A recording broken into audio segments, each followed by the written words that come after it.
सांग पांडुरंगा तू तारे रुसला आई, मी आणि सायली अंगणात खेळत होतो ग. बेधुंदपणे कशाचीच पर्वा न करता फक्त स्वतःचाच विचार करत खूप खुश होतो ग आम्ही. तेव्हा ना तिथे रामू काका आले. ओ रामू काका, ते मला म्हणाले, चल तुला चॉकलेट देतो. मी एकदा नाही म्हटलं, मी दोनदा नाही म्हटलं, मी तीनदा नाही म्हटलं. पण आई, तुला माहितीये ना ग मला चॉकलेट किती आवडतं. मी गेले त्यांच्या सोबत. हो, मी गेले त्यांच्या सोबत. आई, जशी मी घरात गेले ना, घरात शिरताच त्यांनी दरवाजाची कडी लावून घेतली ग.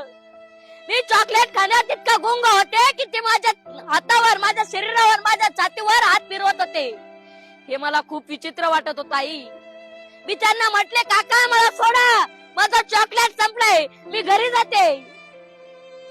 ते मला म्हणाले, मी तुला ड्रेस देतो. असं बोलून त्यांनी माझ्या अंगावरचे पूर्ण कपडे काढले ग. आई, तू आणि बाबा फक्त गालावर पप्पे द्यायचे ना, त्या काकांनी माझ्या पूर्ण शरीराचा पप्पे घेतला ग.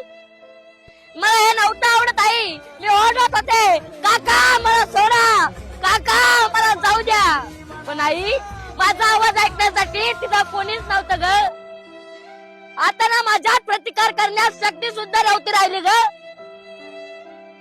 अचानकपणे झालेल्या त्या वेदना मला सहन नव्हत्या होत ग. तितक्या काकांनी त्या साईडची उशी घेतली, माझ्या नाकावर तोंडावर ठेवली.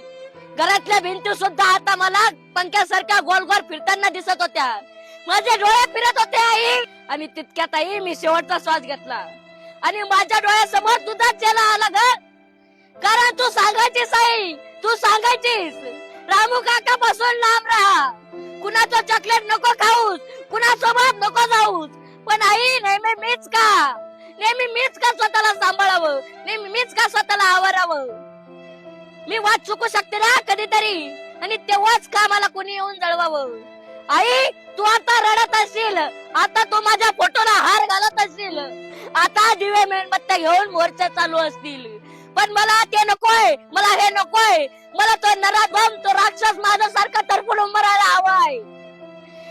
आई, तो इतका कंटाळायला हवाय की मरण सुद्धा त्याच्या जवळ यायला घाबरायला हवाय. आई, तो नरकात जायला हवाय. आई, आई, तू माझ्यासाठी एवढं करशील ना, तू मला न्याय मिळवून देशील ना. का रे माझ्या जीवनाचा खेळ